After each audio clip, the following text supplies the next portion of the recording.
The favorites continued to fall on Sunday. Rams go up 27-3. Everyone's making the same jokes until the Bucs tie the game with 42 seconds left. That's when Matthew Stafford rewrites his own legacy and pulls a Brady of his own, leading a game-winning drive that ended the season, maybe the career of TB12. Geoff, if you're a Rams backer, how concerned should you be right now?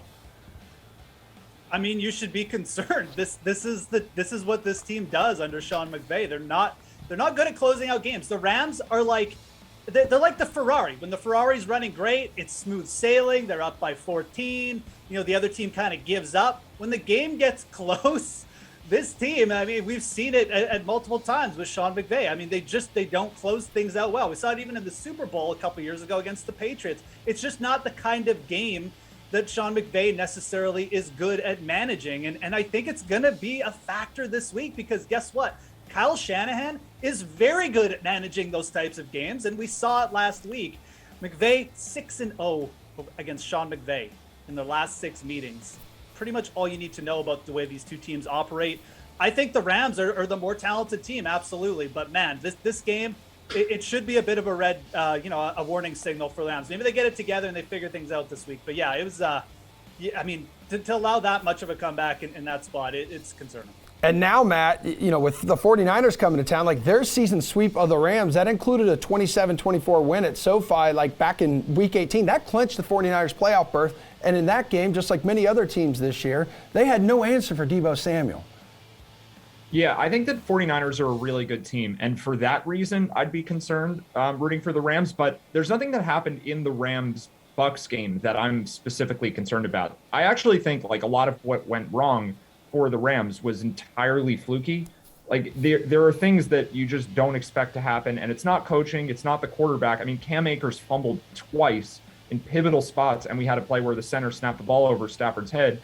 And Tampa Bay recovered all 3 of those fumbles, which in and of itself is a bit lucky too, right? Like sometimes you fumble, you just get it back. Josh Allen had the same thing happen in his game. So I think the Rams did get really unlucky. And despite all of that, when it mattered most, Cooper Kupp got open way downfield. They got a field goal attempt and they won the game because Cooper Kupp is the best player on the field, most likely. And the Rams just have so much talent. So there was nothing really that happened that I think is predictive. I think they just got pretty unlucky and they still won the game anyway. And Pearce, looking back at both these regular season meetings between them, like Jimmy G, he was steady in both games, but the 49ers offensive line did not allow Aaron Donald to take down Jimmy G in either matchup. Yeah, the story for me, and Matt says that they were just unlucky. I would say that they're inconsistent, and that's what the Rams have been all season. They just don't consistently execute, whether it's a fumble or not converting on third down. They have all the talent in the world. When you look on paper with the teams remaining, or even just the teams in the NFL, the Rams are one of the best. But they have lost plenty of games. They've let us down plenty of times. They're just not a consistent team. From the first whistle to the final whistle, they make too many mistakes, and basically that game on Sunday pretty much encapsulates what we've seen all season from them. They're a lot like the LA Chargers in that they make too many mistakes. It's almost the same exact team, except they have a little bit better of a rush defense. They've got all the weapons. Sometimes they look like Super Bowl champs, and the other times you saw what happened last week when they tried to give the game away as many times as possible. And if you're going to face a San Francisco team that takes advantage of that, good luck. Pearce, was that the last game for Tom Brady? You think he's got a farewell tour in him? He's not done. He'll be back. I don't think he's ever going to retire. Geoff will be off this show before that happens.